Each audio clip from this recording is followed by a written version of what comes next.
जिंदा सकूम रहंदी जंहिंजी ज़बान जिंदा, जिंदा सकूम रहंदी जंहिंजी ज़बान जिंदा, पंहिंजी जे क़ौम जिंदा।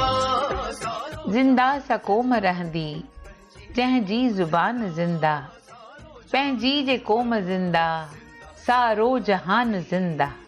ही अमर सिटूं लिखंदड़ सिंधी गज़ल जो तख़्त नशीन अर्जन हासिद आहे।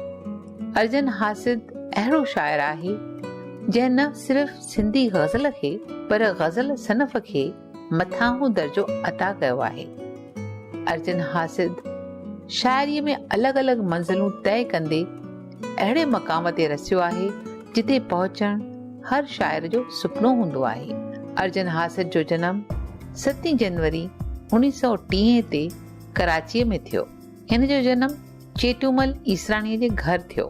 माइटनि जो पहिरियों ॿार हूंदे बि संदसि नाने ॼेठानंद तनवाणीअ हिन खे गोद खयो ऐं हिननि वटि कंडियारीअ में ॿार अर्जन पलियो निपनियो वॾो थियो।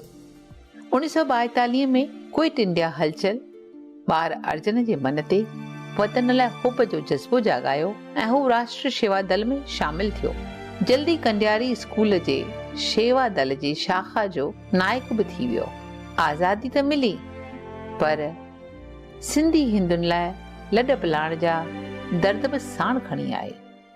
अर्जन हासिद सिंध छॾण खां अॻु ई 13 सितंबर 1947 ते सियासी, समाजी ऐं मज़हबी छिताण जे विच में पारपतीअ सां शादी कई। 4 जनवरी 1948 ते किन थोड़नि भातियुनि सां पाणी जे जहाज़ में सफ़र कंदे चिंताउनि, ओने ऐं डहकावनि सां नौजवान अर्जन 2 ॾींहंनि खां पोइ 6 जनवरी बम्बईअ पहुतो। 1956 में नौजवान अर्जन शाइर अर्जन हासिद थी पियो। पंहिंजे निराले तख़लस हासिद ते हू चवंदो आहे, तख़लुस जेके बुखायल, दुखायल, दिलगीर वग़ैरह हुआ ऐं भारती त इहे सभु जेके आहिनि से रिपीट थी पिए सघिया। पर शायदि हासिद उहो तख़लुस आहे जो केर बि पंहिंजे लाइ न चूंडींदो। मूं चाहियो थिए त मां सभिनी खां अलॻि रहां ऐं को बि इहो साहस न करे सघे त मां हासिद आहियां। इहा मुंहिंजी हिकु पंहिंजी सोच आहे। अर्जन हासिद शाइरी जी शुरूआत गीत लिखण सां कई जेके सिंधीअ जे लॻभॻि सभिनी गायकनि ॻाता। पर अर्जन हासिद शाइर तौरु शिदत सां उभरियो जॾहिं हुन गज़ल खे अपनायो। गज़ल में हिन जेके नज़ाकतूं ऐं रमज़ूं भरियूं ख़्याल खे पेश करण जो निरालो अंदाज़ भरियो सो सिंधी गज़ल जे लाइ नओं हो। फन जे हवाले में बि हुन जी बंदिश ध्यानु छिकाईंदड़ हुई ऐं अञा ताईं आहे। हू पंहिंजे हर किताब सां गज़ल जूं नयूं राहूं जोड़ींदो वियो। गज़ल को शाइर वासुदेव मोहीअ जो हासिद जे गज़ल बाबति चवणु आहे, अर्जन हासिद जे गज़ल जी ख़ासि ख़ूबी इहा रही आहे त शुरूआत तरक़ी पसंद खां करे अॼु हू बाद जदीदियत ते पहुतो आहे ऐं इन सफ़र दौरान हुन पंहिंजो पाण खे काफ़ी रद्द कयो आहे। जॾहिं को शाइर पाण खे रद्द करे थो इन जो मतिलबु इहो थींदो आहे त हू पाण सां बग़ावत करे थो ऐं का नई ॻाल्हि चवण जे लाइ हू पाण सां बग़ावत करे थो, नदीअ जे वहिकिरे जे ख़िलाफ़ु तरे थो ऐं इहो तरणु जेको आहे नदीअ जे वहिकिरे जे ख़िलाफ़ु हुनखे नवां नवां कोण, नई नई शक्ति ॾिए थो, ऊर्जा ॾिए थो। हासिद इन हवाले में अहिड़ो कुझु ॾिनो आहे जेको असां चई सघूं था त यादि कयो वेंदो गज़ल जे हवाले में। शाइरीअ बाबति हासिद जो चवणु आहे त शाइरी शांत, ख़ामोश, लतीफ़ फ़न आहे जेका दिलि खे, जिस्म खे, आत्मा खे झीणो छुहे थी। जेका शोर थी मचाए वाउखी आहे उहा शाइरी न आहे। पंहिंजे गज़ल बाबति हू चवे थो, उहो शायदि 1953 जो साल हो जॾहिं हिते अहमदाबाद में परसराम ज़िया ऐं ईश्वर आंचर आया हुआ ऐं हिकु नंढी मीटिंग में हुननि शेरो शाइरी कई हुई। ॾाढो सुठो लॻो हो ऐं महसूसु थियो त थोरो कुझु इन्हनि जो वज़न वग़ैरह मां बि ॼाणा थो, छाकाणि जो मास्तर साहिबु असांखे स्कूल में इहे सभु वज़न ॿुधाईंदो हो, पढ़ाईंदो हो, पर पूरो ध्यानु न हो ॾेई कुझु हरू भरू, न को इहो वीचार ई हो। पर हिते जॾहिं हिननि खे ॿुधो त महसूसु थियो त का ॻाल्हि आहे सही जेका ठीकु थी लॻे।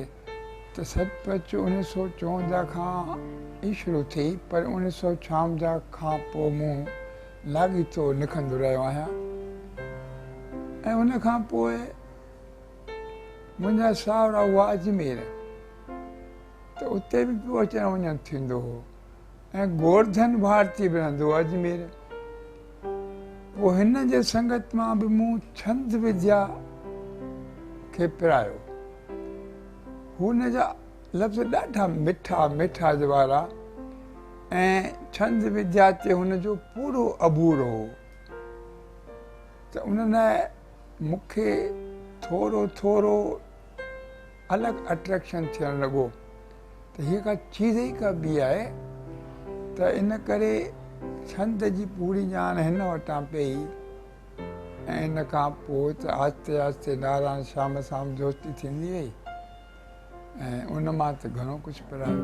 श्री अर्जन हासिद जी बर्ख शायर श्री नारायण श्याम सां ख़ासि दिलि हुई। नारायण श्याम सां कॾहिं मुलाक़ात थी उहो त पूरो यादि कोन्हे, पर लॻो त हीउ ॾाढो हिकु दरवेश माण्हू आहे जंहिंखे असीं फ़क़ीर चंद चऊं ऐं का बि हुन वटि ख़ुददारी या वॾाई कुझु बि न हो ऐं हुन एॾो पंहिंजो हुअण जो अहसासु ॾियारियो जो सचपच त मूंखे लॻो त हीउ माण्हू ई आहे जंहिं वटि सॼी चीज़ आहे।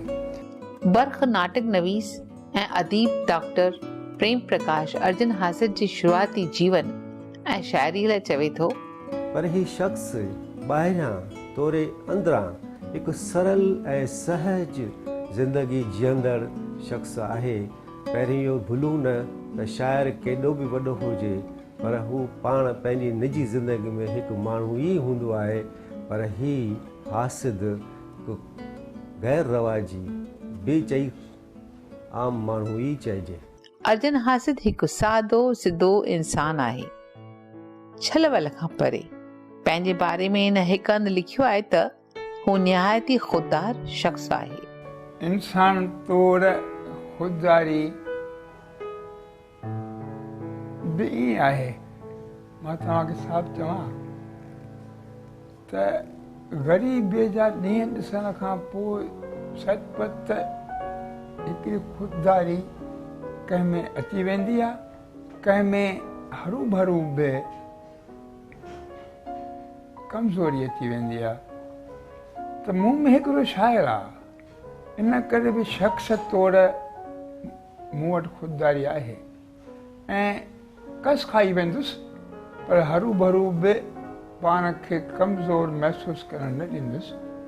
ऐं इन में त हिकु आबरू रहिजी थी अचे ऐं असीं सभु ॼाणूं था त शुरूआती दौर में जॾहिं असीं आयासीं त असांखे काफ़ी महिनत करणी पई हुई, पोरियो करिणो पियो हो।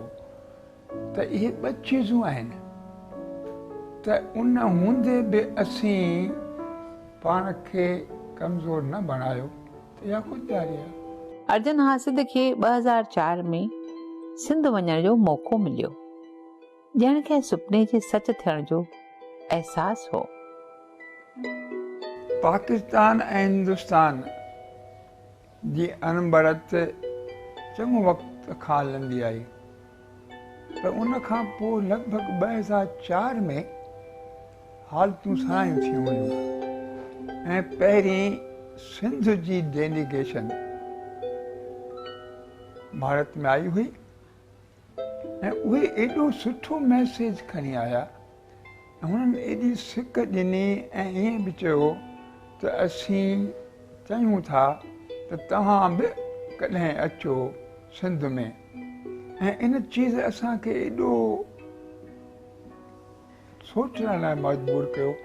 ईअं खणी चइजे त ॾुखंदड़ दिलि वरी चाहियो त हूं त पंहिंजे धरतीअ ते वञूं ऐं ॾिसूं त सचपच त कहिड़ियूं हालतूं आहिनि। ऐं असांजी सिंध जंहिंमें मां त चङो वॾो थी निकितो हुउसि, मुंहिंजी शादी बि सिंध में थी आहे, त ॾिसां त सही उहा चीज़ कहिड़ी आहे। ऐं 2004 में इहा सुठी ॻाल्हि थी जो हिकु डेलीगेशन हितां हिंदुस्तान मां वेई, कराची वारनि असांजो ॾाढो आदर कयो। उन खां पोइ सॼी सिंध हुननि घुमाई ऐं कंडियारो जेको मुंहिंजो ॻोठु आहे उते बि वञण जो मौक़ो थियो। नई पीढ़ीअ जी लेखिका विमी सदारंगाणी पिणु सिंध जे दौरे वक़्तु हासिद सां गॾु हुई। हुन हासिद जे सुहिबत निस्बत ॿुधाईंदे चयो, दादा सां गॾु सिंध वञण जो मूंखे मौक़ो मिलियो जॾहिं राइटर्स डेलीगेशन वञी रहियो हो। उते दादा जो हिकिड़ो ॿियो रूप मूंखे नज़र आयो। इन सफ़र में कराचीअ खां शुरूआति करे वापसि कराची ताईं मोटंदे रस्ते में अलाए घणा भेरा रुअंदो ॾिठो, कॾहिं चुपचाप कॾहिं ज़ार ज़ार, पंहिंजी ज़मीन खे यादि कंदे, पंहिंजे घर खे यादि कंदे, पंहिंजनि माण्हुनि खे, पंहिंजनि दोस्तनि खे यादि कंदे। उन वक़्तु महसूसु थियो त पंहिंजी धरती छॾण जो जेको दर्द आहे, भले ॿिए हंधि उहे एस्टेब्लिश थियल हुजनि, पर जॾहिं पंहिंजी धरतीअ ते मोटिजे थो त ओॾी महिल माण्हू जो अंदरि कीअं कचो थियण थो लॻे, माण्हू अंदरि अंदरि कीअं रुअंदो थो रहे। 21 दिसंबर में हैदराबाद में हिकु मुशाइरो थियो हो ऐं सिंध मुशाइरनि खां ॾाढी शौक़ीन आहे त हिकिड़ो ग़ज़ल मूंखे पढ़ण लाइ बि चयो वियो ऐं उहो ग़ज़ल कुझु हीअं आहे, सरहदूं सरहदूं आशना दर्द खां दाह कहिड़ी कंदा जे हलिया विया हितां, हिन इमारत जो साॻियो मुहांडो न अॼु जेका सूरत उणियल आहे अखियुनि में अञा, सिंध ॼाई हली वेंदी वापसि वरी पंहिंजी धरती ॾिसण आई आहे किथां, भिट दनी बैत अहिड़ो बि लिखो, कहिड़ो रिश्तो अलाह जो ओम सां, पाप लॻंदो आहे हिते रूह थो हिकु वसे, मुंहिंजे घर जो कबट कोई खोले मता, वक़्तु ॻोल्हे थो हासिद उहा अधु सदी, कंहिंजो पाछो ॾिसां जे त ॾस को पुछां, सरहदूं सरहदूं आशना दर्द खां दाह कहिड़ी कंदा जे हलिया विया हितां। अर्जन हासिद उमर मारवीअ ते संगीत रूपक लिखियो, जंहिं ते बैले डांस जा के शोज़ अहमदाबाद में थिया। हिन साहिब किन सिंधी फिल्मुनि में गीत बि लिखिया आहिनि। फिल्म हलियो आ पुट एक्टर थियण में हिन जा गीत बेहद पसंदि कया विया आहिनि। पंहिंजी दिलि खे केरु मञाए, पंहिंजी दिलि खे केरु मञाए, हू त वञनि था निंड फिटाए, हू त वञनि था निंड फिटाए, पंहिंजी दिलि खे केरु मञाए, पंहिंजी दिलि खे केरु मञाए। वर्ग साहित्यकार श्री नामदेव ताराचंदानी चयो, मुंहिंजी राय में गज़ल जे हिन वॾे कविअ कविता में बि जंहिंखे अॻु नई कविता चवणु ज़रूरी हो, गज़ल वारी रवानी मिलाए छॾी आहे, जिते गज़ल जो हू हिकु मास्टर पोइट आहे। उते कविता जो बि अर्जुन हासिद साहिबु हिकु स्टार पोइट आहे। कविता में रफ़ ऐं टफ इज़ार बजाए समायल नज़मानी कोमलता इहा हासिद साहिब जी विशेषता आहे जेका रवाजी तरह कविता में हरूभरू हूंदी न आहे। असां वक़्तु जॾहिं नई कविता शुरू थी तॾहिं सचपच हिकु निगेटिव रोल खणी आई जंहिंमें हरू भरू बि पंहिंजो गुस्सो पंहिंजी नाराज़गी ॾेखारणी आहे। इहो इंसान जो सही रूप कोन्हे। सचपच त हिन वक़्तु जेका कविता कई थी वञे जंहिंखे असीं हाणे सिर्फ़ु कविता चऊं था उन में उहा ज़िंदगीअ जा सभु पहलू खणी थी अचे ऐं जंहिंमें तमामु घणियूं चीज़ूं त साकारात्मक आहिनि। त सचपच त असीं उहे जिन कॾहिं कुझु लिखियो ई कोन हो शाइरीअ जे कंहिं फॉर्म में उन्हनि खे हिकु रौशो लॻी वियो त कीअं बि लिखूं त सभु चीज़ सही आहे। हिते अची नई कविता खे ॾाढी तकलीफ़ बि थी महसूसु बि थियो ऐं हाणे विरलो विरलो कोई वञी रहियो आहे जो नई कविता लिखे थो ऐं नई कविता उन खां पोइ मूं लिखणु शुरू कई आहे जॾहिं मूं सम्झो आहे त उन में काफ़ी मैच्योरिटी आहे ऐं अॼु जो इंसान हाणे उहा सम्झण में लॻो आहे। हासिद जे शान में 18 फरवरी 2007 ते अहमदाबाद में केतिरनि सुजाण गायकनि हिन जे गीतनि ग़ज़लनि जी शाम मल्हाई।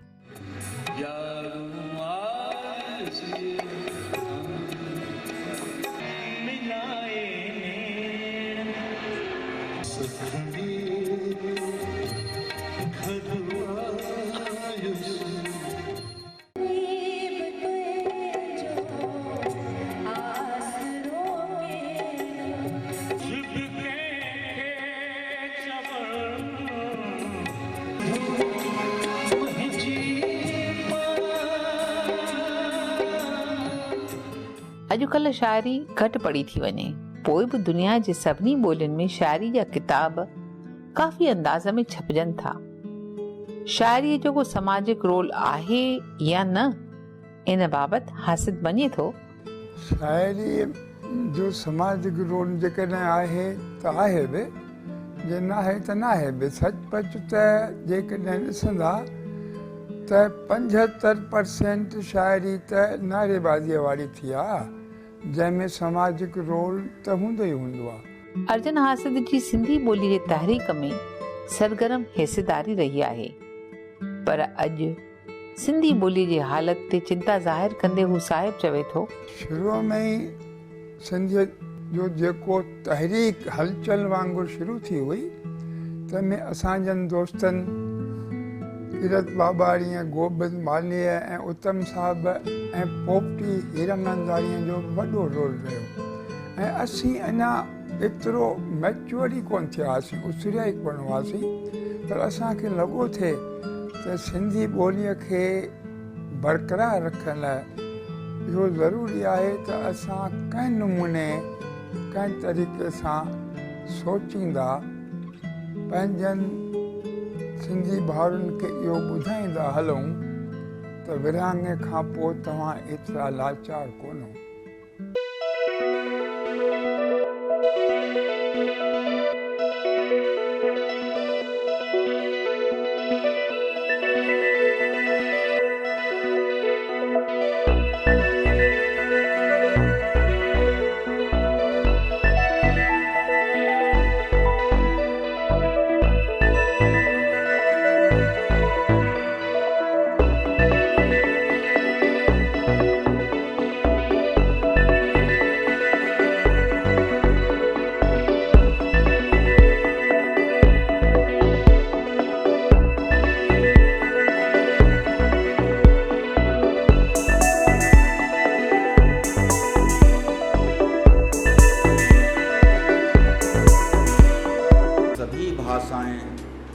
भारत की राष्ट्र भाषाएं। उन सन्मान बाबति अर्जुन हासिद जे पोटे पुनीत चयो मां पुनीत दादाजन जो पोटो असां लाइ ॾाढी इहा ख़ुशी जी ॻाल्हि आहे की मां पंहिंजे दादाजन जो अवॉर्ड असां वठणु विया आहियूं।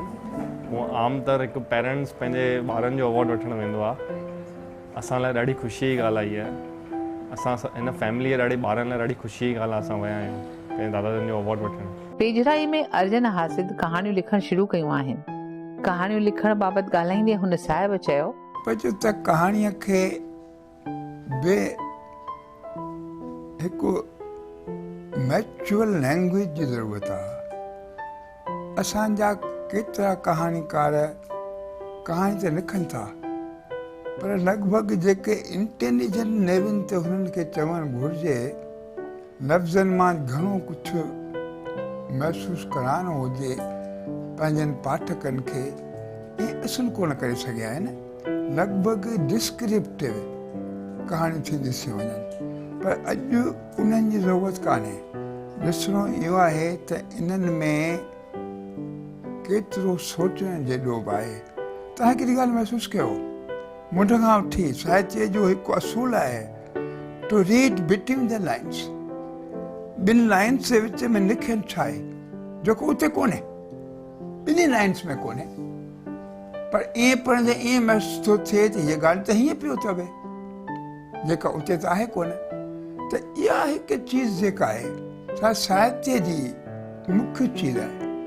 मूंखे लॻंदो आहे त मूंखे अञा त घणो कुझु मुंहिंजे मन में आहे जेको हरू भरू मां पंहिंजे छंद में छो आणियां। ऐं वरी मोहीअ जो जॾहिं चेकबुक आयो ऐं उन खां अॻु बि मोहीअ जूं कहाणियूं त हेतिरो त पढ़ंदो रहियो हुउसि, त मूंखे लॻो त एतिरी सघत यार मूं वटि बि आहे त मां बि के कहाणियूं लिखी वठंदुसि। अर्जन हासिद जनवरी 1988 में प्रमोशन्स बैदि पोस्ट मास्टर जे उहिदे तां रिटायर कयो। हासिद सादगीअ में विश्वास रखंदड़ शख़्स आहे। हिन जे रोज़मर्रा जी किरत बिल्कुलु सादी आहे। हासिद खे 3 पुट लक्ष्मण, गंगाराम, मोहन ऐं हिकु धीउ परमेश्वरी आहे। हासिद जे भातियुनि जो ख़्यालु आहे त हू हिकु आदर्श पिता, पति ऐं सहुरो आहे। असांजो दादा सिंधीअ जो वॾा शाइर आहिनि ऐं असांखे ॾाढो मज़ो ईंदो आहे, सुठो लॻंदो आहे त असांजा पप्पा, असांजा दादा एॾा वॾा सुठा शाइर आहिनि ऐं हमेशह सुठे नमूने सां हलंदा आहिनि। सुठा ॾींहं गुज़रिया आहिनि, जॾहिं खां शादी कई आहे तॾहिं खां वठी ॾींहं सुठा गुज़रिया आहिनि। मां कॾहिं बि ईअं न सम्झो त हे मुंहिंजा सहुरा आहिनि, हमेशह पंहिंजे पिता जे रूप में उन्हनि खे मां स्वीकार कयो आहे। ऐं दादाजन बि हमेशह असांखे भई धीउ वांगुरु ई हलायो आहे। असांजा सिंधी भाउर ऐं भेनरूं बि सिंधी भाषा जे अज़मत खे बरक़रार रखण में फ़ख़्रु महसूसु कंदा रहंदा। इहो असां सभिनी जो फ़र्ज़ु आहे। ॿोली असांजी माउ आहे। ईअं त मुंहिंजो तो में कमु कोन्हे, ईअं त मुंहिंजो तो में कमु कोन्हे, तॾहिं बि हूंद हिकिड़ी ॻाल्हि चवां, ईअं त मुंहिंजो तो में कमु कोन्हे, तॾहिं बि हूंद हिकिड़ी ॻाल्हि चवां, भली वॾी तूं हाम हणंदो कर, भली वॾी तूं हाम हणंदो कर, मगर निभाए सिंधी ॿोलीअ सां, ईअं त मुंहिंजो तो में कमु कोन्हे।